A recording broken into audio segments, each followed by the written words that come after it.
থাকবে কতদিন ভয়ে ভয়ে মারামারি কেন করো বদল বাড়ি ভয়ে ভয়ে মারামারি কেন করো বদল বাড়ি এমনি করে ধ্বংস হবে মুসলমানের হৃদয় রে মুমিনা ভাইয়া আবদ হয়ে চলবে কতদিন আল্লাহুম্মা সাল্লি আলা সাইয়্যিদিনা মাওলানা মুহাম্মদ ওয়া আলা আলি সাইয়্যিদিনা মাওলানা মুহাম্মদ সাল্লাল্লাহু আলাইহি সাল্লাম। আমার মুসলমান বলার উদ্দেশ্য, পৃথিবীতে এমন কোন সমস্যা আসলে কিয়ামত পর্যন্ত আসবে না যার মোকাবেলা কোরআন দিয়ে করা যাবে না। আল্লাহর নবী পবিত্র জবান দিয়ে বললেন, নবী বললেন সাহাবারা পৃথিবীর যে কোনো সমস্যার সমাধান আল্লাহর কোরআন দিয়ে করা যাবে। জোরে বলুন সুবহানাল্লাহ।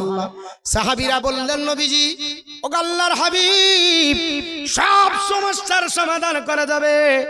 নবী বললেন, বলে হ্যাঁ হ্যাঁ হ্যাঁ, এমন কোন সমস্যা আল্লাহ পাঠাইনি, কিয়ামত পর্যন্ত পাঠাবে না যে সমস্যার মোকাবেলা কোরআনের জন্য যথেষ্ট হবে না। আল্লাহর কোরআন পড়লেই হয়ে যায়, কিন্তু মুসলমান কোরআন পড়তে জানে না।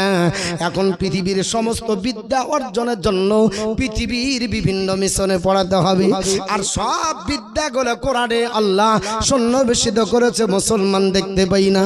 আগেই বলছিলাম কেজি 1-এ পড়ে 5 কেজি বই আছে না নাই বাবা? একটা টোটো গোটা লাগে ছেলের শুধু বই বহার জন্য, আবার শিকার জন্য কি দিতে হবে? সকালবেলায় বাপকে বলে ড্যাড, মাকে বলে মাম্বি, আবার আপনার বলে হচ্ছে সালাম নাই, শুধুমাত্র হাত ঘুরিয়ে কি যে বলে, মানে এইরকম টাটা মানে বাই বাই, আর তোর দরকার নাই, গাড়ি পেয়েছি চললাম, ঠিক না বেঠিক বাবা? এই বলে চলে যায় পৃথিবীর জমিনে। অথচ কোরআনের শিক্ষা যদি দিতেন, আল্লাহর নবী পবিত্র জবান দ্বারা বললেন, হাদিসটি বুখারী শরীফ আপনার 2য় খণ্ড পৃষ্ঠা নাম্বার 752 মধ্যে এসেছে। হযরত উসমান গনি রাদিয়াল্লাহু তাআলা আনহু বর্ণনা করে, আমার নবী বলেছে খায়রুকুম মান তাআল্লামাল কুরআনা ওয়া আল্লামা। আমার নবী বললেন, তোমাদের মধ্যে সর্বোত্তম ওই ব্যক্তি যে নিজে কোরআন পড়ে আর অপরকে কোরআনের শিক্ষা দেয়। জোরে বল সুবহানাল্লাহ। পৃথিবীর জমিনে সর্বোত্তম ওই ব্যক্তি হবে যিনি আপনার বলে হয়েছে নিজে কোরআন পড়লো, অপরকে কোরআনের শিক্ষা দিল। আর বর্তমান প্রেক্ষাপটে যদি আপনার দেখা যায়, আপনার অধম ওই ব্যক্তি যে নিজে কোরআন পড়ে অপরকে কোরআনের শিক্ষা দেয়। এরা হচ্ছে চাহে চিন্তা চালা লোক, এদের বাড়িতে তেমন জোটে না, এরা মাদ্রাসা চালাই তবুও হাত পদে, মসজিদ চালাই তবুও পরের ওপরে আপনার ডিপেন্ড করে। এরা হচ্ছে সবচাইতে অধম। আর অথচ নবী বললেন সবচাইতে উত্তম যারা, তারা হচ্ছে নিজে কোরআন পড়বে আর অপরকে কোরআনের শিক্ষা দেবে। এর জন্য আপনার আমার উচিত হবে, ইফ ইউ টিচ ইওর সন্তান জাবদা কোরআন, আপনার ছেলে মেয়েকে কোরআনের যদি শিক্ষা দেন, আপনি কোরআনের শিক্ষা দেন, কোরআন উইল টিচ ইওর সন্তান জাবদা হোল অল, আপনার ছেলে মেয়েকে কোরআন সারা বিশ্বের জ্ঞান দেবে। জোরে বল সুবহানাল্লাহ। আপনি বাড়ি চলে যাবেন, ইফ ইউ রিড দা কোরআন, আপনি যদি কোরআন পড়েন ইউ উইল ফাইন্ড গুডনেস, নাকি পাবেন। পড়তেও যদি না পারেন, হাতে সময় নাই, রাস্তা কোরআন কোরআনকে স্পর্শ করেন, ইউ উইল ফাইন্ড গুডনেস, তবুও নাকি পাবেন। যদি আপনার ছোঁয়াও সম্ভব না হয়, আপনার লুক অ্যাট দা কোরআন, কোরআনের দিকে তাকান, ইউ উইল ফাইন্ড গুডনেস, তবুও নাকি পাবেন। জোরে বল সুবহানাল্লাহ। কারণ কোরআনই যে বার্নিং মিরাকল, কোরআন আল্লাহর জ্বলন্ত মুজিজা। এর জন্য পৃথিবীর জমিনে বিশ্ববিখ্যাত আপনার হিন্দু ঘরের কীর্তি সন্তান, নাম হলো তার গিরিশচন্দ্র সেন, বাড়ি হলো তার বাংলাদেশ। আপনার সর্বপ্রথমে কোরআনের বঙ্গবাদ করেছিল, জগৎবাসীকে তিনি শিক্ষা দিলেন, জগৎবাসীকে আপনারা বলে দিলেন। জগৎবাসীরা জিজ্ঞাসা করেছিল what is the definition of Quran, কোরআনের সংজ্ঞা কি তুমি বলে দাও। সঙ্গে সঙ্গে তিনি বলেছিলেন, Quran is a religious book in which Allah has given the knowledge of the whole all. Quran এমন একটা ধর্মগ্রন্থ, সারা বিশ্বের জ্ঞান আমার আল্লাহ কোরআনে দিয়েছে। জোরে বলুন সুবহানাল্লাহ। সারা বিশ্বের জ্ঞান আল্লাহর কোরআন আছে, আর মুসলমান পৃথিবীতে কোরআন আপনার খুঁজতে পাই না, কোরআনে দেখতে পাই না। সকালবেলায় সারা বিশ্বের জ্ঞান অর্জনের জন্য গণশক্তির পাতা খোঁজে, 5 টাকা দিয়ে আপনার গণশক্তি পিনে আপনার সারা বিশ্বের জ্ঞান অর্জন করবে। আনন্দবাজারের ভক্ত যারা আনন্দবাজার আপনার খোঁজে, কলমের ভক্ত যারা আছে কলম আপনার খোঁজে, যারা আপনার টেলিগ্রাফের ভক্ত তারা টেলিগ্রাফ খোঁজে। আর নবী বললেন পৃথিবীর জমিনে কোরআন এমন একটা অথেন্টিক গ্রন্থ, এমন কোন পৃথিবীর জ্ঞান নাই যা আমি আল্লাহ কোরআনের মধ্যে দান করিনি। সমগ্র বিশ্বের জ্ঞান আমি আল্লাহ কোরআনে দিয়েছি, এবং বিপদ থেকে রক্ষা পাওয়ার জন্য কোরআন হলো তোমাদের কাছে হাতিয়ার। আল্লাহর নবীর একজন সাহাবী নাম হলো আবু দারদা, তিনি বর্ণনা করে নবীর কাছে দাঁড়িয়ে গেলেন, ইয়া রাসূলুল্লাহ, ইয়া হাবিবাল্লাহ, আপনি বলেছেন সারা বিশ্বের সমস্যার যে কোনো সমস্যার সমাধান আল্লাহর কোরআন দিয়ে করা যায়। ওগো আল্লাহর হাবিব, আপনি যদি এটা আপনি বলে থাকেন আপনার কথার পরিবর্তন হবে না, আপনার কথার কোনো তো আপনার বলা হয়েছে পরিবর্তন হয় না, মিথ্যা কথা হয় না। ইয়া রাসূলুল্লাহ, আপনাকে 100% বিশ্বাস করি। ওগো নবীজি,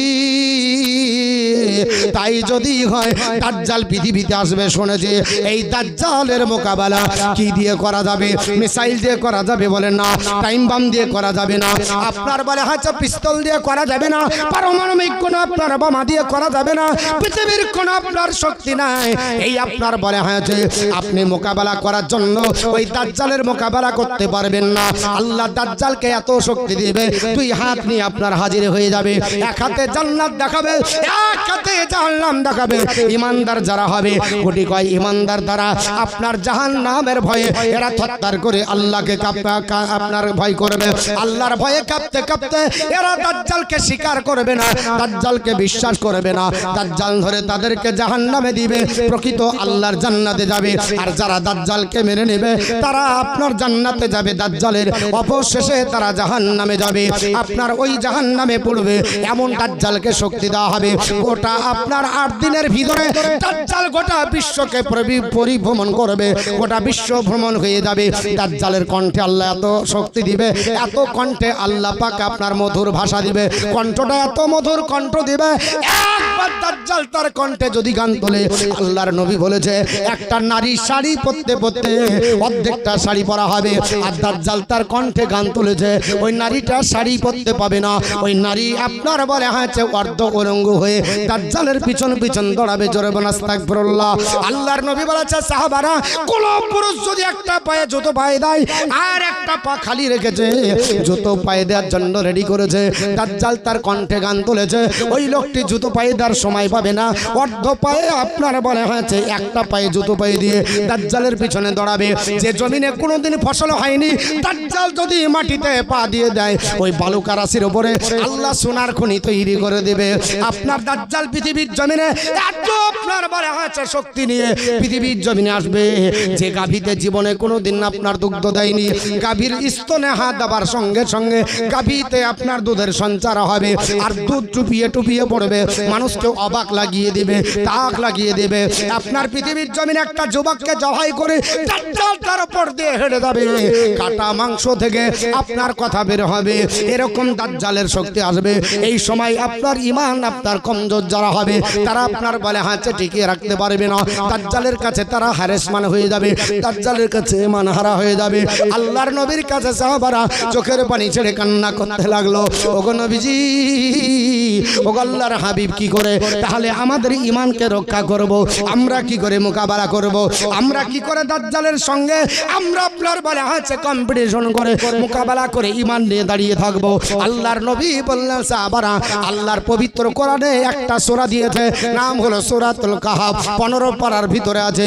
এই সূরাটার 10টা আয়াত যদি তোমরা মুখস্থ করতে পারো, আন আবি দারদা قال النبي صلى الله تعالى عليه وسلم, আল্লাহর নবীর সাহাবী আবু দারদা বর্ণনা করে বিশ্ব নবী বলেছি, মান হাফিজা আসরায়াতিল সুমিল আউকালি সূরাতিল কাহাফ, আমার সাহাবারা শোনো, যে আপনার সূরা কাহাফের প্রথম 10 আয়াত মুখস্থ করলো, ওসিমা মিনাদ দাজ্জাল, ওই লোকটা দাজ্জালের ফিতনা থেকে নিরাপত্তা পেয়ে গেল। জোরে বলি সুবহানাল্লাহ।